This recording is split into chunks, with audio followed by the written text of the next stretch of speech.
People say that money changes a person, but isn't it actually revealing their true nature? Looking at Mark in front of me, I couldn't help but think so. With this much, I can quit my job and buy a house. Oh. Maybe I should take Mom and Dad on that trip they've always wanted to go on. Even though it's the money I inherited from my father, Mark started to count his chickens as if it was his own. And in his plans, even my much disliked in-laws are included. This is what my father left for me. You have no right to dictate how I should spend this money. It was a cry from my heart. But Mark just snorted and laughed, waving his hand dismissively. All your money is now mine. If you go against me, we're gonna divorce, you know. That's classic Mark. He thinks if he says this, I'll just comply. He threatened me and then left the house. Things have changed now. It's not going to be the same anymore. I decided to start making some preparations while Mark was gone. My name is Lisa Harrison, 30 years old. Since graduating from community college, I've been working as a receptionist at a private clinic. I married Mark 3 years ago. I met Mark at a friend's wedding. At first, I was taken aback by his somewhat forceful approach, but there was a sense of relief since he was a friend of a friend, and before I knew it, we were dating and then got married.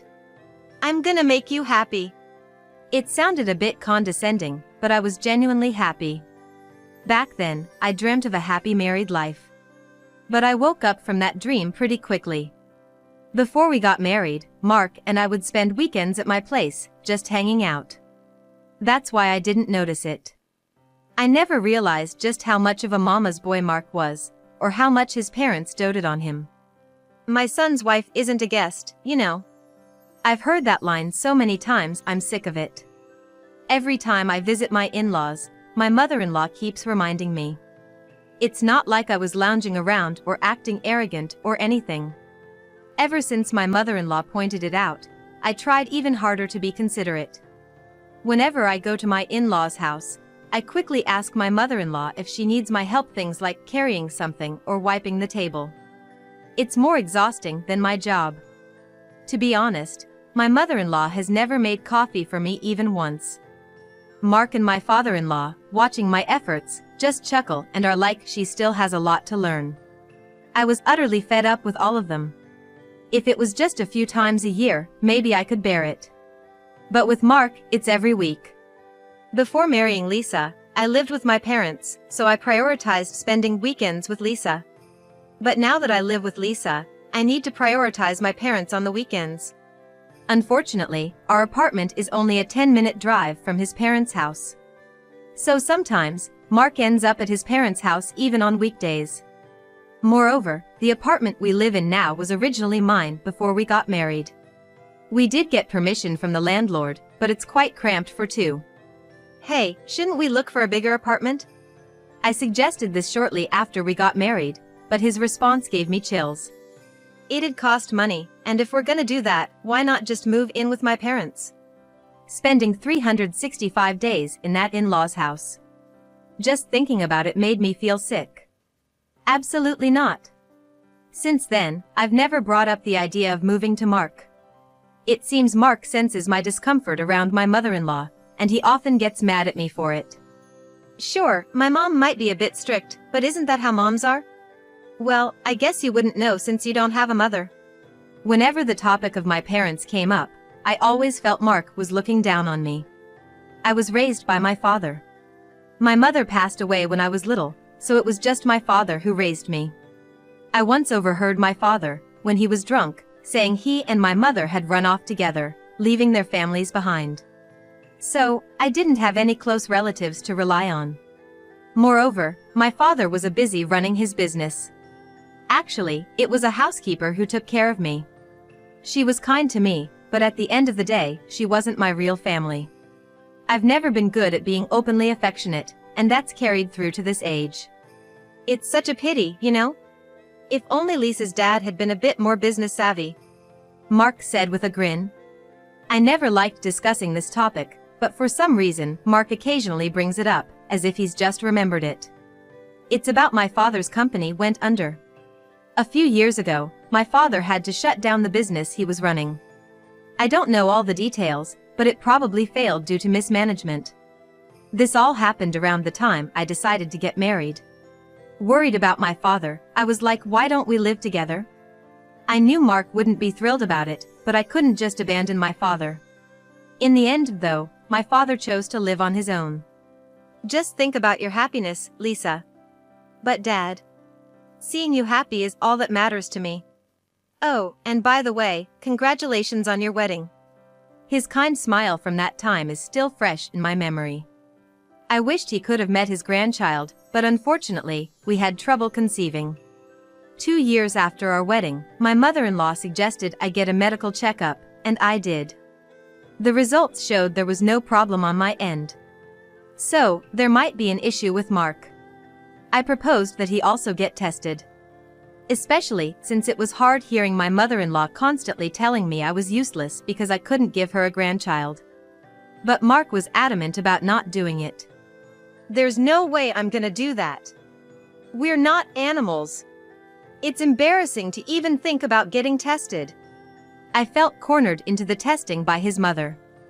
I didn't really have a say in the matter. Mark knew that, and yet. Please, Mark. If there's nothing wrong, we can be at ease. If there's an issue, we can address it. I just want to know. My mother-in-law's pressure is really getting to me. Mark shook his head. Wait, so you want me to get tested just because you feel pressured by my mom? That's not it. I just thought if there was a solution. Is there even a solution to a blessing like that? Probably, you just can't stand my mom's constant nagging. That's none of my business. No matter how much I begged, Mark wouldn't go for the checkup. He knew the pressure and the constant nagging from my mother-in-law was getting to me. He didn't back me up. Whenever I tried to discuss it, he had brushed me off and was like, that's none of my business. My weekdays were filled with work and house chores, and weekends were visits to my in-laws' home. Those days kept going on, and I was completely worn out. I thought about getting divorced, but thinking of my father, I just couldn't go through with it. I couldn't betray my father, who wished for my happiness and was delighted with my marriage. A divorce wasn't an option. Maybe that's why Mark picked up on it. One day, Mark went to my in-laws' home alone and returned the next morning. It was unusual for Mark to visit his parents alone. I felt somewhat relieved, but also a bit suspicious. A few days later, I saw an incoming call from a girl on Mark's cell phone left on the table. Mark quickly hid it. What's the hurry? Who's that? Nobody, just a friend. A friend? It's 1 a.m. Why would a woman call you at this time? I knew of Mark's infidelity issues. This had happened many times before. As I pressed further, Mark replied with a hint of irritation. Can you stop nagging? If you have a problem, let's just get a divorce. Maybe I showing my vulnerability at that moment was a mistake. It probably gave Mark more power. At first, he only threatened me verbally, but eventually, he started mentioning divorce more often. If you don't want a divorce, do as I say. I felt helpless against a triumphant Mark. And then, the unthinkable happened. My father suddenly passed away in an accident. I felt regretful, thinking I hadn't done enough to honor him. Mark watched me with cold eyes as I cried so hard that my head hurt. He was like, if you cry, you'll just look uglier. I and my father didn't have any relatives. Inevitably, I was the one who had to take charge of the funeral. Mark quickly attended the funeral and left before the end. After everything was over, I was in a daze for a while. After the funeral, an unfamiliar man came to visit me. It turned out he was a lawyer appointed by my father. Mr. Harrison entrusted me with the matter of the inheritance. Huh? Hearing that my father left something for me made me happy. But considering he had to close his business a few years ago, I wasn't expecting much. Then I was floored. $13 million? Yes, there will be some deductions, but... No, this can't be right. He handed me a letter in my father's handwriting and a will. It said my father had left me a whopping $13 million. I was taken aback by the enormous amount. According to the lawyer, I had assumed my father's company had gone under due to financial difficulties, but he had actually chosen to sell it. That sale turned into the $13 million that was now being entrusted to me. I understand, but just because I'm his daughter, should I really inherit such a vast sum? Seeing me in shock, the lawyer smiled and said, I've known Mr. Harrison for a long time. He always wished for your happiness. It might be confusing given the sudden news, but having money isn't a bad thing. Maybe consider accepting it as Mr. Harrison's wishes? But don't worry about the inheritance procedures and taxes. I'll handle all that. I glanced down at my father's letter again and nodded. If this was something my father left wishing for my happiness, I'd be grateful to accept it. Thank you for your assistance. And so, I unexpectedly came into a lot of money. But I knew I couldn't just blow it all. In fact, I didn't even want to touch it. I'd keep it safe, and if I ever truly found myself in a bind, I'd use it for assistance. It became something of a good luck charm for me. Days passed, and I hadn't told anyone about the inheritance. One day, after coming home from work as usual, I was shocked by the scene before me.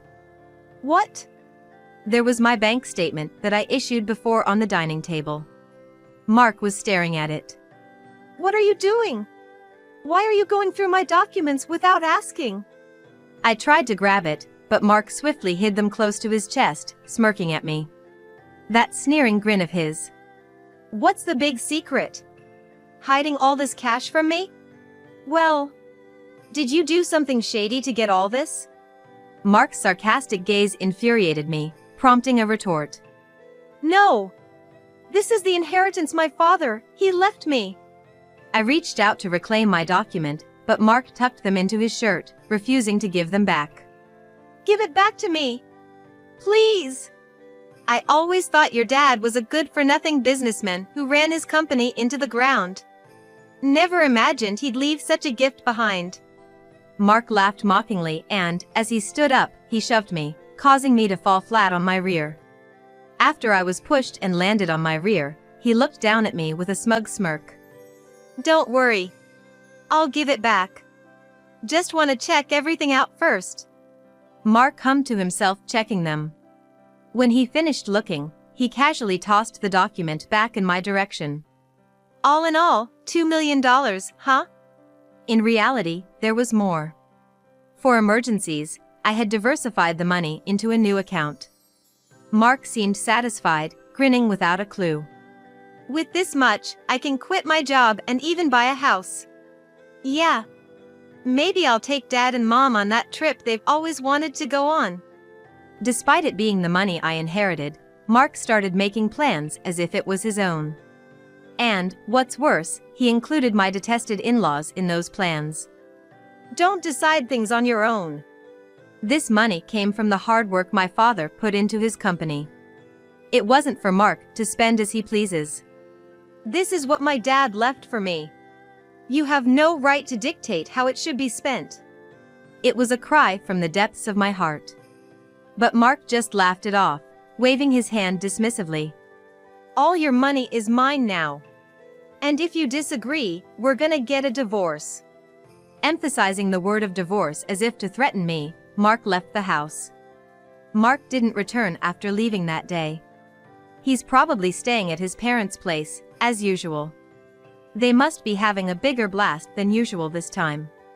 It's about those in-laws of mine and Mark. Dreaming about how they'll spend the $2 million.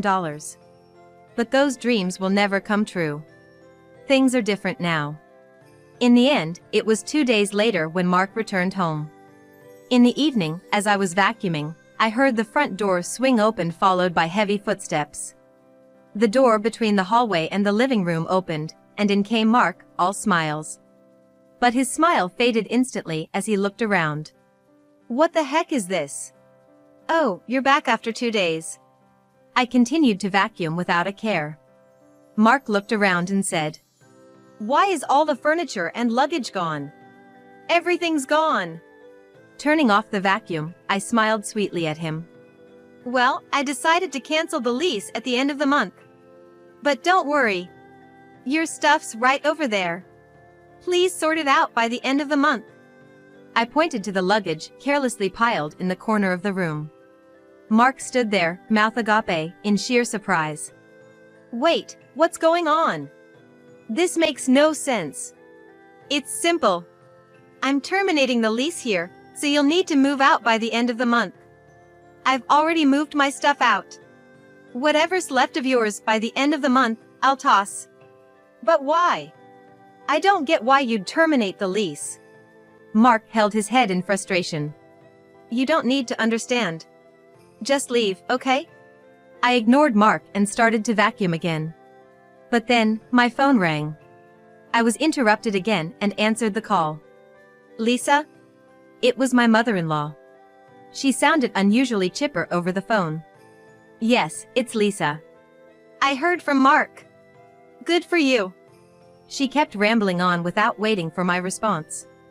He regretted marrying someone as unattractive and as cold as you, who can't even have kids. But this time, we're thankful. Thankful for what? Well, thanks to you, we can now go on that vacation and even get a new car, right? Oh, I'm so excited. It's good to have someone who has money and a kind son. I hated to break it to her, but I never promised such things. Mark probably spilled everything at my in-laws' house. He might have even said something like he would buy them anything. Sorry to interrupt, but I never made such promises. And I have no intention of spending my money on you. Huh? As my mother-in-law finally went silent, I took a deep breath. You weren't seriously counting on using my money, were you? The money of the same person you've made fun of and belittled all this time? It was the first time I'd ever spoken back to my mother-in-law since getting married. If I thought about who I'd used to be, I was like a completely different person. My mother-in-law just stood there silently, and Mark, standing in front of me, was gaping at me in shock. I waited a few seconds, but no response came from her. Is that all you wanted to say? I'm quite busy, so excuse me.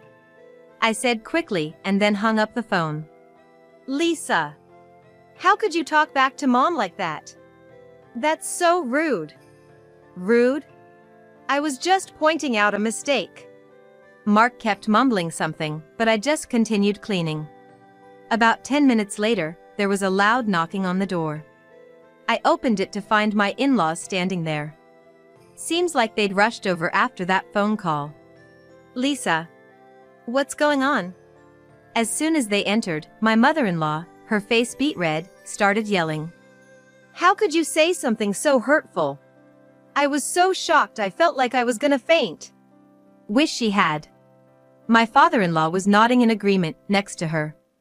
Lisa, maybe you're getting ahead of yourself because of all that money, but mind your manners. You're being very disrespectful. It was the exact thing I wanted to say back to them. Who was the disrespectful one there?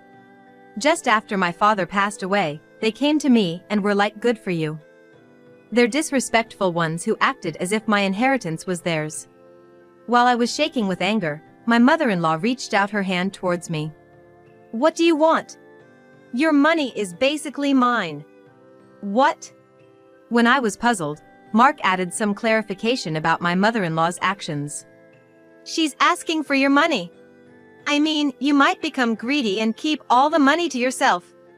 Hey. If anything, just transfer it to my account now.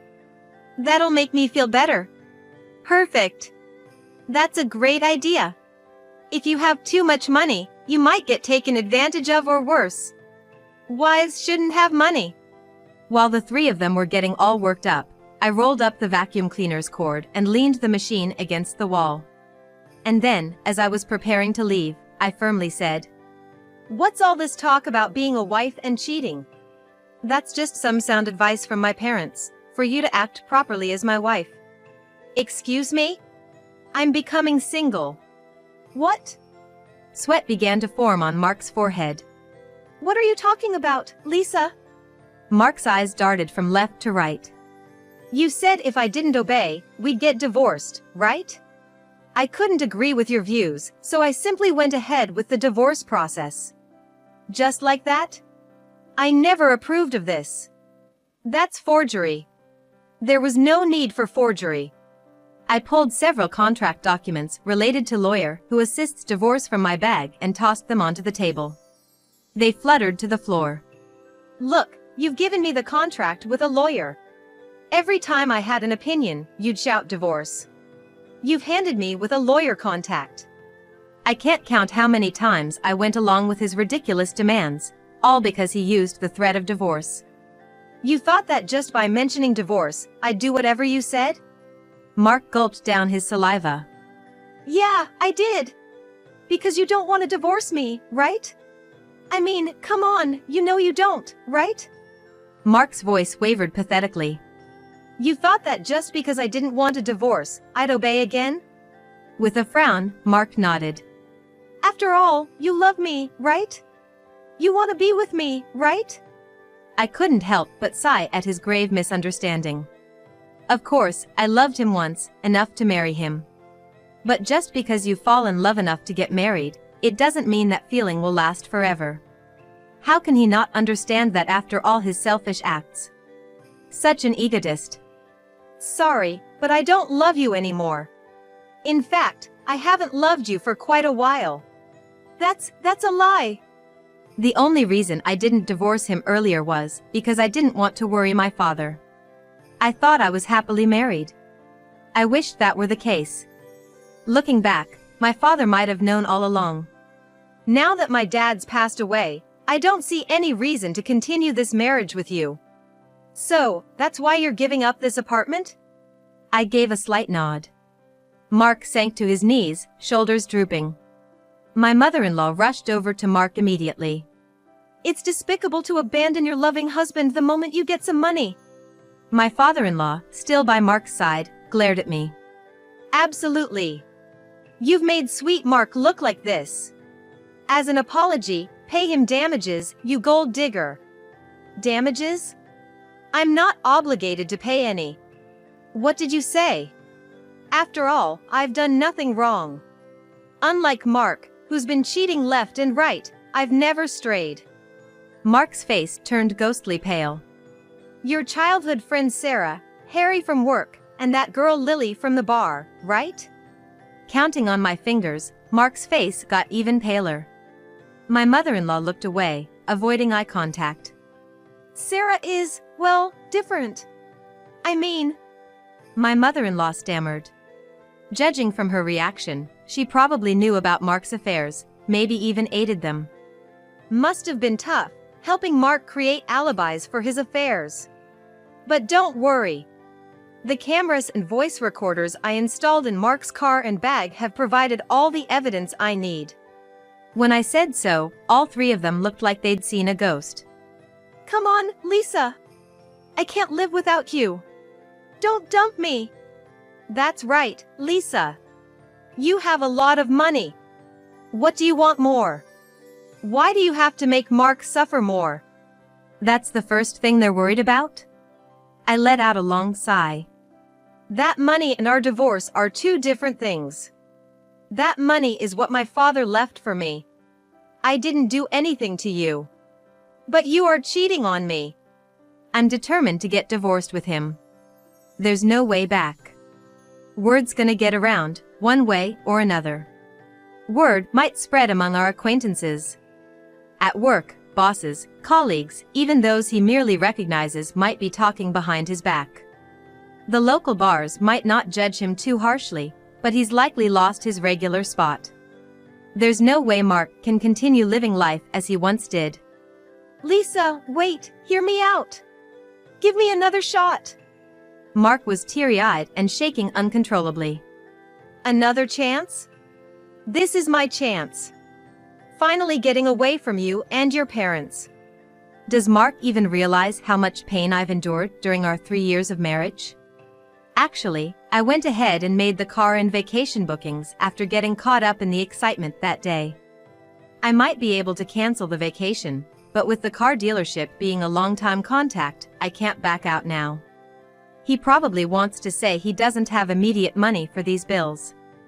That's not my problem. With that familiar retort, I tried to leave the apartment. Hold on, Lisa.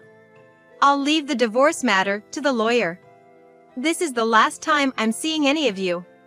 Honestly, I won't miss this at all. Just make sure you tidy up before leaving. Your parents are here, so you don't have anything to worry. Bye. I waved briefly, closed the door quickly, and jumped into my car. Just as I pulled out of the driveway, I saw Mark chasing after me from the entrance, but I didn't care and sped up. Soon, he was out of sight. Later, according to my lawyer, my mother-in-law and father-in-law gave him a hard time. And yet, he's my lawyer, and they went on complaining to him. Just one little affair, she should have let it slide if she wanted a divorce. Exactly. It's such a trivial matter. Lisa should have laughed it off, she's so petty. When my lawyer was like it wasn't just one affair. There were 3 other women.